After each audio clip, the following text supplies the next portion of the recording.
Freedom physically refined rice bran oil cholesterol ని శుభ్రం చేసేందుకు ప్రతిరోజు వాడండి freedom rice bran oil. Nellore city సంబంధించి ఎమ్మెల్యే క్యాండిడేట్గా మీ నాన్నగారు పోటీ చేస్తున్నారు. అయితే మీ నాన్నగారికి మీరు ఏ విధంగా తోడ్పడుతున్నారు? ఎక్కడికి వెళ్ళినా రెస్పాన్స్ అండి. ఈసారి మేము ఖచ్చితంగా టీడీపీకే ఓటేస్తాము. అయితే మీరు అడగలేదా 2019లో ఎందుకు మరి నారాయణ పోటీ లేదని ఏమైనా అడిగారు మీరు? కియా మోటార్స్ రావడం వల్ల అక్కడ వేలాది మందికి ఉద్యోగాలు వచ్చాయి. మరి నెల్లూరుకి సంబంధించి అలాంటి పరిశ్రమని తీసుకురావడానికి నారాయణ ఎందుకు కృషి చేయలేదు? ఆంధ్రప్రదేశ్ రాష్ట్రం అండి అప్పుడే డివిజన్ అయింది అండ్ అప్పుడే డెవలప్మెంట్ అవ్వడానికి ఖచ్చితంగా టైం పడుతుంది. నెల్లూరులో పొంగూరు నారాయణకి అదేవిధంగా రాష్ట్రంలో తెలుగుదేశం పార్టీకి ఈసారి ప్రజలు ఎందుకు ఓటేస్తారు? ఎందుకు ఓటేరు అని అడుగుతున్నాను. వైజాగ్ని క్యాపిటల్గా అనౌన్స్ చేశారు, 3 రాష్ట్రాలు అని చెప్పారు. అసలు ఏం చేశారండి? ఇప్పటిదాకా అసలు ఏం చేయలేదు కదా, ఒక రాష్ట్రమే డెవలప్ చేయట్లేదు. మీరేమో అభివృద్ధి జరగలేదంటారు. అయితే సీఎం జగన్మోహన్ రెడ్డి మాత్రం 2,70,000 కోట్ల రూపాయలతో అభివృద్ధి చేసాం, అదేవిధంగా సంక్షేమ పథకాలు అందించామంటారు. మరి ఎట్లా అది? పథకాలు చెప్పారండి, పథకాలు ఎక్కడ అందించారు చెప్పండి? ఎన్నో పథకాలు ఉన్నాయి, కానీ ఆ పథకాలు ఇప్పుడు ఎంత రిలీజ్ చేశారు? అసలు నెల్లూరు సిటీ ఎలా ఉండేది, ఇప్పుడు ఎలా ఉంది? మా నాన్నగారు ఎంత బాగా డెవలప్ చేశారు, ఈరోజు వైసీపీ వాళ్ళు దాన్ని వచ్చి నాశనం చేశారని చాలా అంటే చాలా బాధేస్తుందండి. Welcome to Suman TV. నా పేరు మునీంద్ర. ఈరోజు మన గెస్ట్ పొంగూరు నారాయణ కుమార్తె శరణి గారు. నమస్తే అండి. అందరికీ నమస్కారం అండి. నమస్తే అండి. బాగున్నారా మేడం? బాగున్నానండి, మీరు ఎలా ఉన్నారు? బాగున్నా. ఏంటి శరణి గారి గురించి మేము కొన్ని విషయాలు తెలుసుకోవచ్చా? తప్పకుండా అండి. నా పేరు శరణి పొంగురు. నేను మాజీ మంత్రి నారాయణ గారి కూతురునండి. నేను బీబీఏ చేశాను. బీబీఏ తర్వాత masters in international business management చేశాను యూకేలో. దాని తర్వాత వచ్చి ఫ్యామిలీ బిజినెస్లో స్టార్ట్ చేశాను. సో ఇప్పుడు నేను నారాయణ గ్రూప్లో యాక్టివ్ డైరెక్టర్ అండి. నేను స్కూల్స్ చూస్తున్నాను. పాన్ ఇండియా మాకు నియర్లీ 440 స్కూల్స్ ఉన్నాయి. సో 440 స్కూల్స్ చూస్తున్నాను.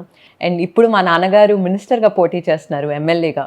సో దానికి నేను మా నాన్నగారిని సపోర్ట్ చేస్తూ ఇక్కడ నెల్లూరులో డోర్ టు డోర్ క్యాంపెయినింగ్ చేస్తున్నాను. నెల్లూరు సిటీ సంబంధించి ఎమ్మెల్యే క్యాండిడేట్గా మీ నాన్నగారు పోటీ చేస్తున్నారు. అయితే మీ నాన్నగారికి మీరు ఏ విధంగా తోడ్పడుతున్నారు? అంటే రాజకీయంగా మీరు ఏ విధంగా తోడ్పడుతున్నారు? ఖచ్చితంగా 100% సపోర్ట్ చేస్తానండి. ఎందుకంటే మీరు 2014 to 19 తీసుకుంటే నెల్లూరు ఎంతో బాగా అభివృద్ధి అయ్యింది. మీ అందరికీ తెలుసు ఇప్పుడు అభివృద్ధి ఎలా ఉందో. వైసీపీ పార్టీ వచ్చి 5 years అయిందండి, కానీ నాశనం చేసి పడేశారు, కానీ అభివృద్ధి అయితే చేయలేదు. ఆ రోజు తీసుకుంటే మా నాన్నగారు ఎండ్ టు ఎండ్ రోడ్స్ చేశారండి. నిరుపేదలకి ఇల్లు లేకపోతే 2,250 crores పెట్టి ఎక్స్క్లూజివ్గా గ్రనైట్తో హై ఎండ్ టెక్నాలజీతో ఇల్లు కట్టారండి. కానీ ఆ ఇళ్ళన్నీ ఇప్పుడు ఏమైపోయాయి? ఆ ఇళ్ళన్నీ వైసీపీ వాళ్ళు అసలు పక్కన పెట్టేశారు. ఇదొక్కటే కాదు, మీరు ఘాట్ చేశారు. స్వర్ణాల చెరువు మీ అందరికీ తెలుసండి ఎంత అందంగా చేశారు. దర్గా ఉంది, దర్గా పక్కనే స్వర్ణాల చెరువు ఉంది. నెల్లూరులో రొట్టెల పండుగ అంటే చాలా ఫేమస్ అండి, అది మా నాన్నగారు చేసింది. ఇలా రకరకాల అభివృద్ధి చేశారండి. కానీ ఈరోజు అభివృద్ధి మాట్లాడితే చాలా ఘోరంగా ఉంది అండ్ నిరుపేదలు కూడా చాలా అంటే చాలా బాధలు పడుతున్నారు. అవును, 2014లో మీ నాన్నగారు మున్సిపల్ శాఖ మంత్రిగా ఉన్నప్పుడు బారా షాహిద్ దర్గా సంబంధించి అక్కడ అనేక కోట్ల రూపాయలతో ఘాట్లు కట్టడం, అదేవిధంగా స్వర్ణాల చెరువు సంబంధించినటువంటి అభివృద్ధి, అక్కడ విశ్రాంతి భవనాలు కూడా కొన్ని కట్టారు. అయితే మీరు అక్కడ బారా షాహిద్ దర్గా సంబంధించి జరిగే రొట్టెల పండుగలో ఎప్పుడైనా పాల్గొన్నారు? నేను పాల్గొన్నాను. చాలా అంటే చాలా అద్భుతంగా చేశారు. 2014లో రొట్టెల పండుగ చూడడానికి 4 లక్షల మంది వస్తే 2019కి వచ్చేసరికి 20 లక్షల మంది వచ్చారండి కేవలం రొట్టెల పండుగ చూడడానికి. అంత అద్భుతంగా మైక్రో లెవెల్లో మానిటరింగ్ చేసి, దానికి ముందు 2014కి ముందు అక్కడే చెత్త, అక్కడే టాయిలెట్కి వెళ్ళే వాళ్ళు, చాలా కంపు కొట్టేది. కానీ చాలా బాగా ఉండాలి, ఒక పండగలాగా మనం నెల్లూరుని ఒక పండగ వాతావరణంలో తీసుకురావాలి అని చాలా అద్భుతంగా చేశారు. దాని పక్కనే స్వర్ణాల చెరువు ఉంది. సో నారాయణ గారన్నా శ్రీ నారా చంద్రబాబు నాయుడు గారన్నా దేశ విదేశాలకు వెళ్ళారండి. అక్కడున్న టెక్నాలజీని, అక్కడున్న మనుషుల్ని, అక్కడున్న ఫ్యాక్టరీస్ని అబ్జర్వ్ చేసి, హైదరాబాద్కి మీరు గమనిస్తే నెక్లెస్ రోడ్ తెచ్చింది శ్రీ నారా చంద్రబాబు నాయుడు గారు. సో నెల్లూరులో కూడా దర్గా పక్కనే స్వర్ణాల చెరువు ఉంది. మనం నెక్లెస్ రోడ్ ఎందుకు తేకూడదు అని నెక్లెస్ రోడ్ కూడా వేశారు. phase 1 వర్క్ అయింది. ఆ నెక్లెస్ రోడ్ వేసాక మనం ఒక టూరిజం స్పాట్ లాగా చేద్దాము, ఒక టెంపుల్ సర్కిల్ అనే కాన్సెప్ట్తో వచ్చారండి. కానీ ఇంత లోపల వైసీపీ పార్టీ వచ్చేసింది కాబట్టి ఆ పనులన్నీ అక్కడే ఆగిపోయాయి. ఇంకా ఆ పనులు ఇంకా నాశనం అయిపోయాయి చెప్పాలంటే. అయితే చంద్రబాబు నాయుడు హైదరాబాద్కి నెక్లెస్ రోడ్ తెచ్చాడు కాబట్టి నారాయణ నెల్లూరుకి నెక్లెస్ రోడ్ తెచ్చారంటారు మీరు? ఖచ్చితంగా నారాయణ గారు ఇంకా చంద్రబాబు నాయుడు గారు కలిసి నెక్లెస్ రోడ్గా చేద్దాము, పక్కనే చెరువు ఉందండి, దర్గా ఉంది. సో హైదరాబాద్ని చేసినప్పుడు ఖచ్చితంగా చేయొచ్చు కదా అని ఆ కాన్సెప్ట్ తెచ్చారు. ఎందుకంటే ఎంప్లాయ్మెంట్ ఆపర్చునిటీస్ ఇవ్వచ్చు, టూరిజం ఇవ్వచ్చు, అండ్ బోటింగ్ పిల్లలకి బోటింగ్ అన్నా పెద్దవాళ్ళకి బోటింగ్ అన్నా అక్కడ వాకింగ్ ఏరియా చేయొచ్చు అని ఎన్నెన్నో రకరకాల ఆలోచనలు ఉన్నాయండి. ఇంత లోపల వైసీపీ ప్రభుత్వం వచ్చింది. అవును, మనం చూస్తే సంక్రాంతి అంటే హిందువులు చేసుకుంటారు, అదేవిధంగా రంజాన్ అంటే ముస్లిమ్స్, క్రిస్టియన్స్ అంటే క్రిస్మస్ అనే పండుగల్ని అంటే ఎవరికి వాళ్ళు ఆ పండుగలు చేసుకుంటారు. కానీ ఈ రొట్టెల పండుగ అనేది మాత్రం కుల మతాలకు అతీతంగా జరుగుతుంది బారా షాహిద్ దర్గా వేదికగా. అంటే 2014లోనే ఇది టీడీపీ ప్రభుత్వంలో ఒక రాష్ట్ర పండుగ కూడా అది దాన్ని గుర్తించారు. మరి అవునండి. అప్పుడు రాష్ట్ర పండుగ గుర్తించినప్పుడు మీరు ఏ విధంగా ఫీల్ అయ్యారు? దానికి ముందు అసలు రొట్టెల పండుగ అంటే ఎవరికి తెలీదు. ఇన్ఫాక్ట్ నాకు కూడా తెలీదు. 2014లో అక్కడికి వచ్చినప్పుడు, దర్గా దగ్గరికి వచ్చినప్పుడు అసలు నిజంగా రొట్టెల పండుగ అంటే ఇలా ఉంటుందా? రొట్టెని నిజంగా నీరులో వేస్తే, లేక్‌లో వేస్తే నిజంగా మన కోరిక తీరుతుందా అనిపించింది. అండ్ నేను కోరుకున్నాను. నా కోరిక కూడా తీరింది. అండ్ నిజంగా చాలా అంటే చాలా పవిత్రమైన స్థలం అండి. ఓకే. ఇప్పుడు మీ నాన్నగారు 2024లో నెల్లూరు సిటీ నుంచి పోటీ చేస్తున్నారు. మీరు ఏ డివిజన్‌లో పర్యటిస్తున్నారు మీ నాన్న తరపున? నేను తీసుకుంటే అండి 8థ్ అయిపోయింది, 10థ్ అయిపోయిందండి. ఇప్పుడు 9థ్ అండ్ 11థ్ తిరుగుతున్నాను. అండ్ ఎక్కడికెళ్ళినా రెస్పాన్స్ అండి. ఈసారి మేము ఖచ్చితంగా టీడీపీకే ఓటేస్తాము. నారాయణ గారికే ఓటేస్తామమ్మా. వైసీపీ వల్ల మేము చాలా అంటే చాలా మోసపోయాము. ఈరోజు మీరు ఎలక్ట్రిసిటీ బిల్ తీసుకోండి. పెన్షన్ అంటున్నారు, పెన్షన్ ఇవ్వట్లేదు. ఎందుకంటే బాడుగిల్లున్నా మీకు బాడుగిల్లు ఉంది కదా, పెన్షన్ ఎందుకు అంటున్నారు. మీకు సొంత ఇల్లు ఉంది కదా, పెన్షన్ ఎందుకు అంటున్నారు. ఎలక్ట్రిసిటీ ఛార్జెస్ వస్తున్నాయి, ఎక్కువ వచ్చాయి, పెన్షన్ ఎందుకు అంటున్నారు. సో ఏదో ఒక వంక చెప్పి పెన్షన్ తగ్గించేస్తున్నారమ్మా, క్యాన్సిల్ చేస్తున్నారు. ఇంకా మాకు హౌస్ లోన్ అని కట్ చేసేస్తున్నారు. మా పిల్లలు చదువుకోవాలి, మేమేం చేయము, మేము నిరుపేదలము అని ఒకటే ప్రశ్నిస్తున్నారు. సో ప్రజలు విసిగిపోయారు. ఖచ్చితంగా ఈసారి టీడీపీ వస్తుంది. అయితే మీరు ప్రచారానికి వెళ్ళినప్పుడు ఈసారి తప్పకుండా నారాయణకి ఓటేస్తామని చెప్తున్నారు. అయితే మీరు అడగలేదా 2019లో ఎందుకు మరి నారాయణకి ఓటేయలేదని ఏమైనా అడిగారు మీరు ఇది ప్రజలు? ఆంధ్రప్రదేశ్ రాష్ట్రం అండి, అప్పుడే డివిజన్ అయింది. అండ్ అప్పుడే డెవలప్మెంట్ అవ్వడానికి ఖచ్చితంగా టైం పడుతుంది. ఒక రాష్ట్రం డెవలప్ అవ్వాలంటే డివిజన్ అయిన రాష్ట్రం అంత ఈజీ కాదండి. So end to end roads తీసుకోండి, గృహ నిర్మాణం తీసుకోండి, ఆల్మోస్ట్ ఎండ్ స్టేజ్కి వచ్చాయి. అండర్ గ్రౌండ్ డ్రైనేజ్ సిస్టమ్ తీసుకోండి, 90% అయిపోయింది. కానీ ఏవి అంత ఎగ్జాక్ట్గా ప్రజల్లోకి వెళ్ళలేదు. అంటే టీడీపీ ప్రభుత్వం ఏదో ఒకటి చేస్తుందని తెలుసు, కానీ ఒక స్టేట్ డెవలప్ అవ్వాలంటే ఈ పనులన్నీ చాలా టైం పడతాయి, టైం టేకింగ్ పనులు. సో ప్రజలకి అది అర్థం కాలేదు. అండ్ ఒక ఛాన్స్ ఇద్దామని వైసీపీకి ఇచ్చేశారు. మీరు ఓటింగ్ కూడా తీసుకుంటే మెజారిటీ 1.4%తో ఓడిపోయామండి. చాలా అంటే చాలా తక్కువ మార్జిన్. అంతకుముందు నెల్లూరులో ఎలక్షన్స్ జరిగినప్పుడు కూడా అంత తక్కువ మెజారిటీ ఎక్కడ రాలేదు, ఎస్పెషలీ టీడీపీకి. నెల్లూరులో వైసీపీ రూలింగ్ మీ అందరికీ తెలుసు. లాస్ట్ టైమే 2014లో 1.4%తో తక్కువ ఓడిపోయాము. ఈసారి ఖచ్చితంగా గెలుస్తాం. అయితే 2014లో మీ నాన్నగారు ఏదైతే పొంగూరు నారాయణ మంత్రిగా ఉన్నప్పుడు చేసినటువంటి ఎండ్ టు ఎండ్ రోడ్లు కానీ, భూగర్భ drainage, drinking water schemes, TIDCO houses అన్నీ కూడా అంటే సంపూర్ణంగా పూర్తి కాలేదు. అంటే కొంత టైం రావడం, అదేవిధంగా మళ్ళీ ఎలక్షన్స్ రావడం, ఆ టైంలో అక్కడ ఆ స్కీమ్స్ అన్నీ కూడా పూర్తి స్థాయిలో అవి పూర్తి కాలేదు. అయితే పూర్తి కాకపోవడం తర్వాత వైసీపీ ప్రభుత్వం అధికారంలోకి వచ్చిన తర్వాత అవన్నీ ఎక్కడ వేసిన గొంగళి అక్కడే ఉన్నట్టు ఉన్నప్పుడు మీకేమనిపించింది? అసలు చాలా అంటే చాలా బాధగా ఉందండి. క్యాంపెయినింగ్ వెళ్తుంటే డోర్ టు డోర్ చాలా వరకు మురిక్కాలవలో చెత్త, కంపు చాలా అంటే చాలా దరిద్రమైన వాసన వస్తుందండి. ఇల్లు గట్టు పక్కనే ఉంది, గట్టు పక్కన కింద మురిక్కాలవ ఉంది, పిల్లలు పడిపోతున్నారు. చాలా సందర్భాలు మనం చూసాము. అసలు నెల్లూరు సిటీ ఎలా ఉండేది, ఇప్పుడు ఎలా ఉంది, మా నాన్నగారు ఎంత బాగా డెవలప్ చేశారు, ఈరోజు వైసీపీ వాళ్ళు దాన్ని వచ్చి నాశనం చేశారని చాలా అంటే చాలా బాధేస్తుందండి. ఎందుకంటే డెవలప్ చేయడం చాలా అంటే చాలా కష్టం. కానీ మా నాన్నగారు నిరుపేద కుటుంబం నుంచి వచ్చారు. సో ఖచ్చితంగా కష్టాలు తెలుసు. మా నాన్నగారి ఫాదర్ బస్ కండక్టర్ అండి. సో నేను ఆ సిచ్యువేషన్ నుంచి వచ్చాను. ఈరోజు నేనున్న సిచ్యువేషన్కి నెల్లూరుకి నేను ఏదో ఒకటి చేయాలి అని మా నాన్నగారు 2014లో డైరెక్ట్ మినిస్టర్గా వచ్చినప్పుడు ఎవ్వరు అడగలేదండి. గృహ నిర్మాణం చేయమని అడగలేదు, ఎండ్ టు ఎండ్ రోడ్స్ చేయమన్నా అడగలేదు, పార్క్స్ చేయమని అడగలేదు, మున్సిపల్ స్కూల్స్ చేయమని అనలేదు, bus stops AC bus stops ఏమని అడగలేదు, ఏం అడగలేదు. కానీ మా నాన్నగారు చేశారు. ఎందుకంటే ఎటువంటి నిరుపేద కూడా అభివృద్ధి అవ్వాలి, వాళ్ళకి ఆదాయం పెరగాలి అని ఎన్నో ఇనిషియేటివ్స్ తీసుకున్నారు. కానీ ఈరోజు ఆ ఇనిషియేటివ్స్ అన్నీ పోయాయి. మీ నాన్నగారు ఒక నిరుపేద కుటుంబం నుంచి వచ్చారని చెప్తున్నారు. ఒక బస్ కండక్టర్ కొడుకుగా అనేక ఇబ్బందులు పడి అయితే ఉన్నత చదువులు చదువుకున్న తర్వాత ఇప్పుడు ఈరోజు ఉన్నత స్థాయికి అంటే రాష్ట్రమే కాదు దేశంలో ఒక గుర్తింపు పొందినటువంటి ఒక వ్యక్తిగా ఎదిగారు. మరి ఇప్పుడు ఏమనిపిస్తుంది? అప్పుడేమో పేదరికం, ఇప్పుడేమో ఒక స్థాయికి చేరారు. మరి ఎట్లా ఉంది? అప్పుడు ఎలా ఉంది? ఇప్పుడు మా నాన్నగారిని చూసి చాలా గర్వంగా ఉందండి. ఎందుకంటే మా నాన్నగారు ప్రజల మనిషి.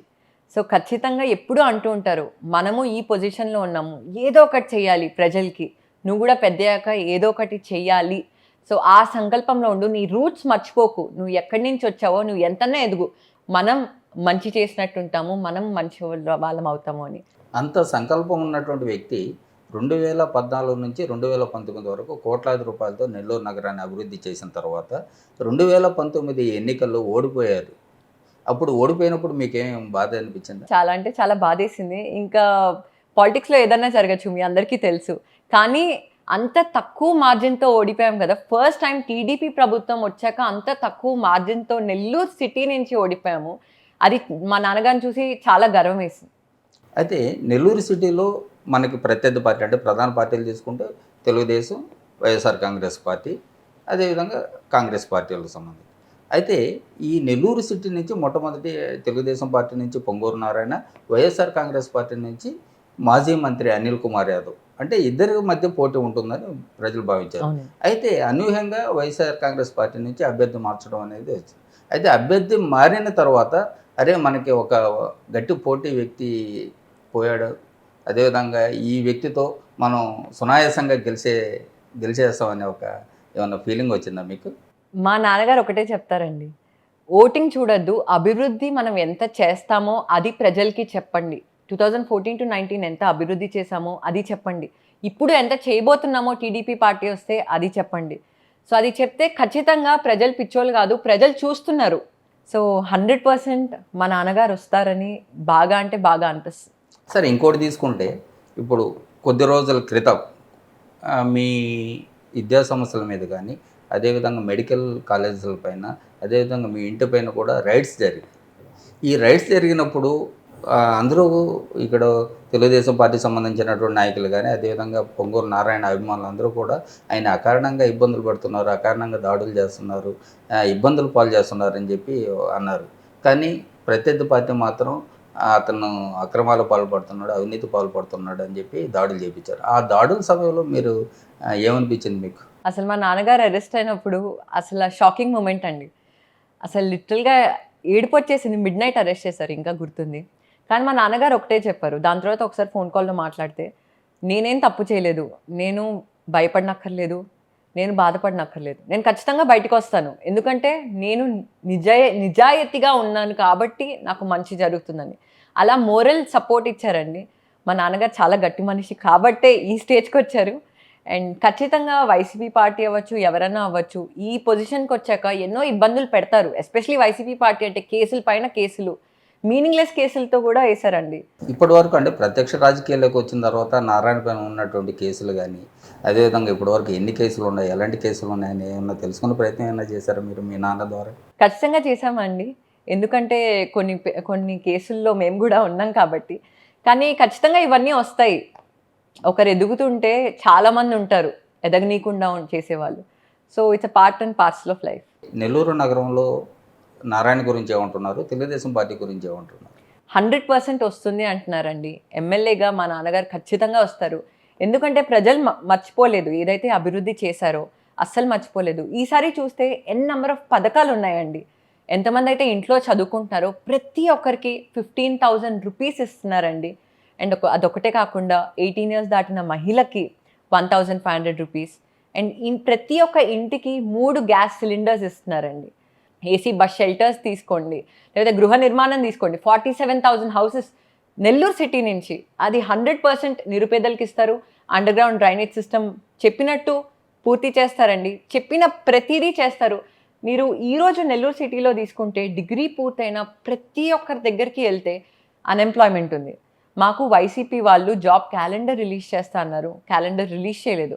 మేము వైసీపీనే నమ్ముకున్నాము, ఇతర రాష్ట్రాలకి ఇతర దేశాలకు వెళ్తున్నాం, మాకు ఆదాయం సరిపోవట్లేదు, మమ్మల్ని ఏం చేయమంటారని. సో టీడీపీ గవర్నమెంట్ వస్తే 20 లక్షల మందికి జాబ్స్ ఇచ్చి, ఎవరికైతే జాబ్ రాలేదో 3,000 ఇస్తుందండి పర్ మంత్. జాబ్ వచ్చేందాకా ఆదుకుంటుందండి. మీరు 2014లో గమనిస్తే కియా మోటార్స్ అండి అనంతపూర్ వచ్చినప్పుడు, ఆ ఒక్క కంపెనీ వల్ల 10,000 మందికి జాబ్స్ వచ్చాయండి.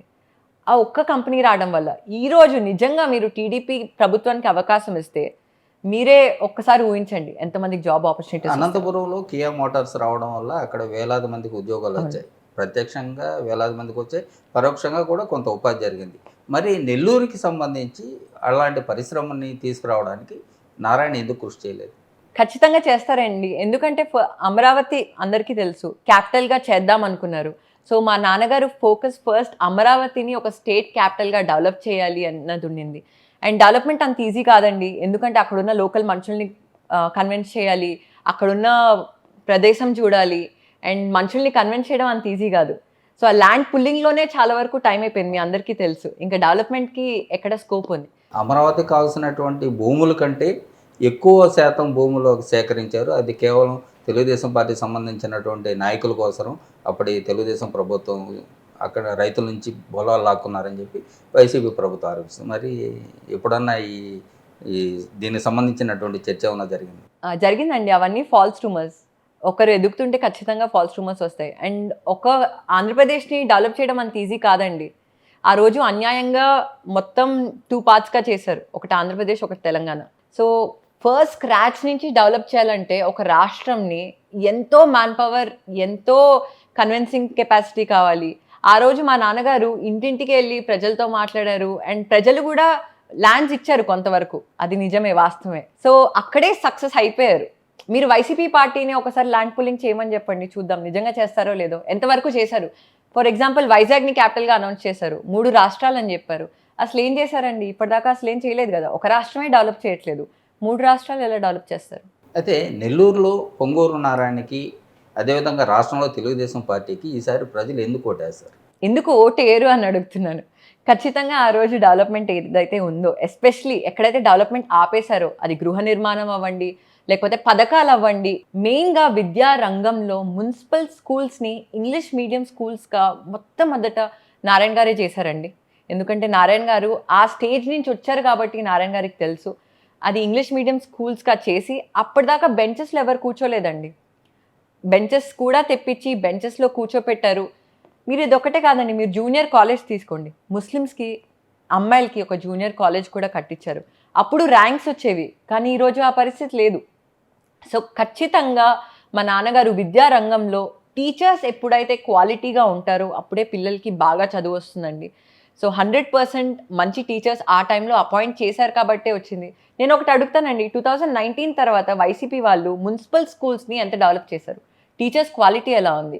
నిజంగా అప్పుడున్న టీచర్సే ఇప్పుడు కంటిన్యూ అవుతున్నారు. న్యూ చేంజెస్ ఏం చేయలేదు. 2014 to 19 స్కిల్ డెవలప్మెంట్ సెంటర్ కూడా చేశారు. కానీ వైసీపీ వాళ్ళు దాన్ని ఒక చికెన్ పకోడా సెంటర్గా చేశారండి. అది అసలు చాలా దారుణం, బాధేస్తుంది తలుచుకుంటేనే. అంటే నెల్లూరుతో పాటు రాష్ట్రంలో మీరు చెప్పే విధంగా 2014 నుంచి 2019 వరకు మాత్రమే అభివృద్ధి జరిగింది. ఆ తర్వాత 2019 నుంచి 2024 వరకు ఎటువంటి అభివృద్ధి జరగలేదంటారు? అస్సలు జరగలేదండి. ఇంకా ఇల్లు పగలగొట్టారు. ఏదో ఒక రీజన్ చెప్పి ఇల్లు పగలగొట్టారు. పాపం నిరుపేదల జీవితాలతో ఆడుకున్నారండి. ఎవరికైనా తాగడానికి మంచి నీళ్లు కావాలి, ఎస్పెషలీ నిరుపేదలకి. తినడానికి కొంచెం తిండి, ఉండడానికి ఒక ఇల్లు, అంతే కదా కోరుకునేది. ఈరోజు నిరుపేదల దగ్గరికి వెళ్ళి మాట్లాడుతుంటే ఆ డ్రైనేజ్ వాటర్ అంతా, మురికి వాటర్ అంతా ఇంట్లోకి వస్తుంది. అసలు వాళ్ళు ఉండలేకపోతున్నారు. మనము పక్కనుంటేనే చాలా గబ్బు వాసన వస్తుంది. అలా వాళ్ళు ఎలా ఉంటారండి? ఈరోజు వాటర్ కూడా ఖర్చు పెంచేశారు. మంత్లీ 200 రూపీస్ కడితేనే మేము వాటర్ ఇస్తామని వైసీపీ వాళ్ళు చెప్తున్నారు. అసలు చాలా బాధగా ఉందండి. అంటే మీరేమో అభివృద్ధి జరగలేదంటారు. అయితే సీఎం జగన్మోహన్ రెడ్డి మాత్రం 2,70,000 కోట్ల రూపాయలతో అభివృద్ధి చేసాం, అదేవిధంగా సంక్షేమ పథకాలు అందించామంటారు. మరి ఎట్లా అది? పథకాలు చెప్పారండి. పథకాలు ఎక్కడ అందించారు చెప్పండి? ఎన్నో పథకాలు ఉన్నాయి. కానీ ఆ పథకాలు ఇప్పుడు ఎంత రిలీజ్ చేశారు? నిజంగా పథకాలు రిలీజ్ చేస్తే ఒక సింపుల్ పెన్షన్ అన్న దానిలో ఏదో ఒకటి చెప్పి కట్ చేసేస్తున్నారు. పెన్షన్ అన్న సరిగ్గా రావాలి కదా, ఆ పెన్షన్ కూడా సరిగ్గా రావట్లేదు. మరి సంక్షేమం జరగలేదు, అభివృద్ధి జరగలేదు.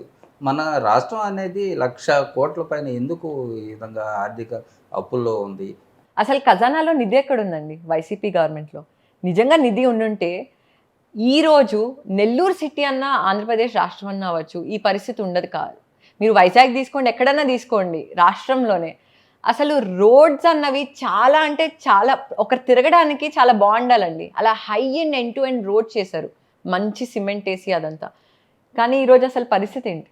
అంటే జగన్మోహన్ రెడ్డి తీసుకొచ్చినటువంటి సంక్షేమ పథకాల వల్లే ఇన్ని లక్షల కోట్ల రూపాయలు అప్పులు పాలయ్యి ఇటువంటి సంక్షేమ పథకాలు అందించడం సాధ్యం కాదని ఆర్థిక నిపుణులు చెప్తున్నారు. అయితే అంతకు మించి ఈరోజు తెలుగుదేశం మేనిఫెస్టో చూసి గ్యాస్ సిలిండర్లు కానీ అదేవిధంగా 18 సంవత్సరాలు నిండినటువంటి ప్రతి ఆడబిడ్డకి 15,000 రూపాయలు చొప్పున వంటి పథకాలు సాధ్యం అంటారా మరి? ఖచ్చితంగా అండి. ఎందుకంటే డెవలప్మెంట్ అభివృద్ధి ఎప్పుడైతే అవుతుందో 100% కంపెనీస్ వస్తాయి. కంపెనీస్ ఒక రాష్ట్రంలో వచ్చినప్పుడు ఎంప్లాయ్మెంట్ ఆపర్చునిటీస్ జనరేట్ అవుతాయండి. ఒక్కసారి ఎంప్లాయ్మెంట్ ఆపర్చునిటీ జనరేట్ అయితే ఖచ్చితంగా జాబ్స్ వస్తాయి, ఇంకా ఫండ్స్ కూడా రిలీజ్ అవుతాయి. సో 100% అభివృద్ధి వస్తుంది. అండ్ మా నాన్నగారు ఇంకా చంద్రబాబు నాయుడు గారి వల్లే అవుతుంది. ఓకే. మీ నాన్నగారు నారాయణకి నెల్లూరు అంటే అభివృద్ధి, అభివృద్ధి అంటే నారాయణ ఒక బిరుదు ఉంది. అదేవిధంగా ఇంకో బిరుదు కూడా ఉంది. ఈయన పని రాక్షసుడు. అవును. మరి పని రాక్షసుడు అంటే మీకు సంబంధించినటువంటి ఇన్స్టిట్యూట్లో కావచ్చు, అదేవిధంగా ఇప్పుడు రాజకీయంలో కావచ్చు, అన్ని చోట్ల. మరి ఈ పని అంతా ఉన్నప్పుడు ఏదన్నా ఒక టాస్క్ తీసుకున్నప్పుడు ఆయన చేసే పనిలో కానీ సీరియస్నెస్లో ఏమనిపిస్తుంది? మా నాన్నగారికి పని ఇంపార్టెంట్ అండి. ఒక పని తీసుకుంటే అది 24 గంటలు అవ్వచ్చు, ఆ పని పైనే ఉంటారు, అసలు డివియేట్ అవ్వరు. చిన్నప్పటి నుంచి మేము పెరిగిన వాతావరణం కూడా అలాగే ఉంది. అది నారాయణ గ్రూప్ అవ్వచ్చు, మా నాన్నగారు మీటింగ్స్ తీసుకున్నప్పుడు, ప్రెస్ మీట్స్ ఉన్నప్పుడు ఎలా చేయాలి, నువ్వు పెద్దయ్యాక ఎలా లీడ్ చేయాలి, ఒక పని తీసుకుంటే ఎంత ఫౌండేషన్ ఎంత బాగా ఉండాలి అని. మేము చిన్నప్పటి నుంచి మీరు నమ్మరు, ఒక క్లాస్ అయిపోతే ప్రీవియస్ క్లాస్ పుస్తకాలన్నీ తెప్పించి మళ్ళీ చదివిపించేవాళ్ళు. ఎందుకంటే అన్నిసార్లు చదివితే నీకు బాగా స్టోర్ అయిపోద్ది అని. ఒకప్పుడు నారాయణ ప్రత్యక్ష రాజకీయాలకు పనికిరాడు అంటారు, కానీ ఇప్పుడేమంటారు? ఇప్పుడు ఖచ్చితంగా అది మారిపోయింది. ఎందుకంటే పని చేసి చూపించారు. నిజంగా మా నాన్నగారు ఎటువంటి అభివృద్ధి చేయలేకపోతే ప్రజలు కూడా ఈరోజు ఒపీనియన్ మార్చుకుంటారు. కానీ ఈరోజు ఇంటింటికి వెళ్తుంటే ప్రతి ఒక్కరు టీడీపీ పార్టీకే ఓటేస్తామమ్మా, మీరు ఇంత దూరం రానక్కర్లేదు, మీరు హ్యాపీగా ఇంట్లో ఉండండి, మేము ఓటేస్తాము అని. అయితే ఒకసారి అంటే గతంలో ఉన్నటువంటి ఎప్పుడైతే ఈ విధంగా మీరు రాజకీయంగా ఆయనకి ఏ విధంగా తోడ్పడుతున్నారో అప్పుడు ఆయన విద్యా సంస్థలకు సంబంధించినటువంటి ఎక్స్పాండ్ చేసే సమయంలో మీరు ఈ విధంగా ఏమైనా ఉపయోగపడ్డారా మీరు మీ నాన్నగారికి? ఖచ్చితంగా అండి. ఇప్పుడు కూడా మీరు నారాయణ గ్రూప్ తీసుకుంటే ఎక్స్పాన్షన్ జరుగుతున్నాయి. సో మా రోల్ ఎక్కడా తగ్గలేదు, ఇంకా యాడ్ అయింది సపోర్ట్ సిస్టమ్గా. ఎందుకంటే మా నాన్నగారు ఇప్పుడు పోటీ చేస్తున్నారు కాబట్టి ఖచ్చితంగా సపోర్ట్ చేయడం మాకు ఇంపార్టెంట్. సో మేము రెండు బ్యాలెన్స్ చేసుకుంటున్నాం. ఈసారి రాష్ట్రంలో తెలుగుదేశం పార్టీ ఎన్ని సీట్లతో గెలుస్తుందని మీరు భావిస్తారు? ఎన్ని సీట్లని నేను చెప్పలేనండి, కానీ మెజారిటీ అయితే వస్తుంది.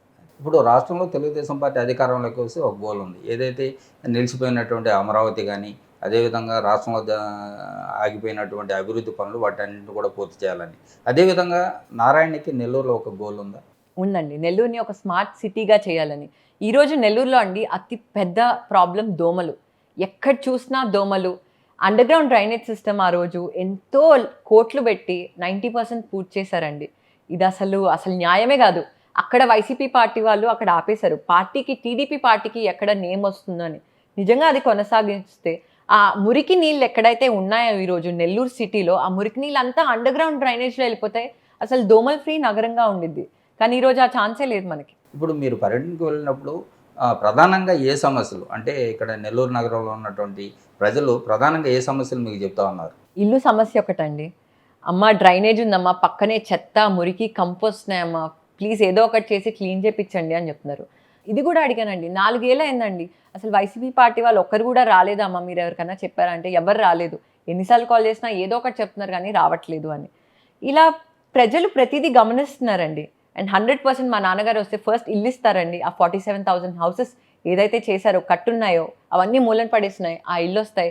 Next under ground drainage system వస్తుందండి. అన్న క్యాంటీన్స్ అవ్వచ్చు, ఏసీ బస్ స్టాప్స్ అవ్వచ్చు, లేకపోతే ఎడ్యుకేషన్ అవ్వచ్చు, విద్యారంగంలో చేంజెస్ అవ్వచ్చు. ఈ ప్రతిదీ నెంబర్ ఆఫ్ ఇనిషియేటివ్స్ తీసుకున్నారండి అండ్ ఖచ్చితంగా చేస్తారు. ఇంకొకటి, వైఎస్ఆర్ కాంగ్రెస్ పార్టీకి సంబంధించినటువంటి ఏదైతే వాలంటీర్ వ్యవస్థను తీసుకొచ్చిందో ఆ వాలంటీర్ వ్యవస్థ రేపు తెలుగుదేశం పార్టీ అధికారంలోకి వచ్చిన తర్వాత వాలంటీర్ వ్యవస్థని రద్దు చేసేస్తారని. కానీ నెల్లూరులో దాన్ని పరిస్థితులు చూస్తే ఏదైతే వైఎస్ఆర్ కాంగ్రెస్ ప్రభుత్వంలో వాలంటీర్లుగా పనిచేసిన వాళ్ళంతా వందలాది మంది ఈరోజు మీ నాన్నగారు నారాయణ సమక్షంలో చేరుతున్నారు. మరి ఏ విధంగా చూడొచ్చు దాన్ని? మీరు మొన్నటి నుంచి చూసేటట్టయితే అండి, వైసీపీ పార్టీ నుంచి యూత్, వైసీపీ పార్టీ నుంచి వాలంటీర్స్ అందరూ టీడీపీకి వస్తున్నారు. వన్ మెయిన్ రీజన్, అక్కడ ఎంప్లాయ్మెంట్ ఆపర్చునిటీస్ లేవండి. అండ్ నారా చంద్రబాబు నాయుడు గారన్నా మా నాన్నగారన్నా ఒకటే చెప్తున్నారు, 3,000 నుంచి 4,000కి ప్రతి నెల 1వ తేదీన మా టీడీపీ వాలంటీర్సే మీ ఇంటి దగ్గరికి వచ్చి పెన్షన్ ఇస్తారు. దానిలో డౌట్ లేదు. వైసీపీ చెప్పేవన్నీ ఫాల్స్ రూమర్స్, నమ్మద్దు అని. నెల్లూరులో చేరుతున్నటువంటి తెలుగుదేశం పార్టీలో చేరుతున్నటువంటి యువతకు కానీ, అదేవిధంగా వాలంటీర్లకు కానీ, అదేవిధంగా ప్రజలకు కానీ మీరు నారాయణ తరఫు నుంచి ఎలాంటి భరోసా ఇస్తున్నారు? ఖచ్చితంగా ఎంప్లాయ్మెంట్ ఆపర్చునిటీస్ ఉంటాయండి. ఎందుకంటే మమ్మల్ని నమ్ముకొని, నారాయణ గారిని నమ్ముకొని వాళ్ళు వచ్చారండి. అంటే ఏదో ఒక రీజన్ ఉంటుంది. ఎందుకంటే బెటర్ లైఫ్ ఆపర్చునిటీస్ ఏమో, బెటర్ ఎంప్లాయ్మెంట్ ఆపర్చునిటీ, బెటర్ ఆదాయం ఏమో, ఇవన్నీ ఉంటాయండి. సో ఖచ్చితంగా మేము వాళ్ళకి తోడుంటాము అండ్ 100% మా నాన్నగారు ఉంటారు. చివరగా మీరు నెల్లూరు నగర ప్రజలకు సంబంధించి మీ నాన్నగారు పోటీ చేస్తున్నారు కాబట్టి మీ మాటగా ఏం చెప్తున్నారు? మీరు ఒక్కసారి అభివృద్ధి ఏ వైపు ఉందో ఒక్కసారి ఆలోచించి 2014 to 19 ఎంత డెవలప్మెంట్ అయింది, ఇప్పుడు వైసీపీ పార్టీ వాళ్ళు వచ్చినప్పుడు ఎంత డెవలప్మెంట్ చేశారు, ఇంకా ఎంత డెవలప్మెంట్ చేయబోతుంది టీడీపీ పార్టీ వస్తే ఒక్కసారి మీరు ఆలోచించండి. 2014లో మా నాన్నగారు డైరెక్ట్ మినిస్టర్గా వచ్చారండి. మినిస్టర్గా వచ్చినప్పుడు ఎవరు చెప్పలేదు ఈ పనులు చేయాలి ఆ పనులు చేయాలి, కానీ ఎంతో అభివృద్ధి చేశారు, కానీ అవి అక్కడే పాజ్ అయిపోయాయి. కానీ ఇప్పుడు ఇంటింటికి వచ్చి ఎమ్మెల్యేగా ఎన్నుకుంటున్నారండి. సో ఖచ్చితంగా మా నాన్నగారికి ఇంకా బాధ్యత పెరుగుతుంది. సో మీ అమూల్యమైన ఓట్లు ఎమ్మెల్యేగా మా నాన్నగారికి, ఎంపీగా విపిఆర్ గారికి వేస్తే ఖచ్చితంగా నెల్లూరు ఒక స్మార్ట్ సిటీగా అభివృద్ధి చేయొచ్చు. ఇప్పుడు నెల్లూరు సిటీ ప్రజలందరూ కూడా మీ నాన్నగారిని కానీ, మిమ్మల్ని కానీ, అదేవిధంగా మీ సిస్టర్ని కానీ, మీ అమ్మగారిని కానీ కలవాలంటే ఈజీ అన్నట్టు. అంటే మీరు ప్రజల దగ్గరకు వెళ్తున్నారు. ఈసారి గెలిచిన తర్వాత మరి ప్రజలకి అదేవిధంగా మీరు అందరూ అందుబాటులో ఉంటారు? ఖచ్చితంగా అండి, 100%. మా నాన్నగారు అలాంటి సిస్టమ్ క్రియేట్ చేస్తారు. ఓకే అండి, మీ అమూల్యమైన సమయాన్ని మాకు అందించినందుకు మరోసారి ధన్యవాదాలు షర్ణి గారు. థ్యాంక్ యూ అండి, నమస్తే.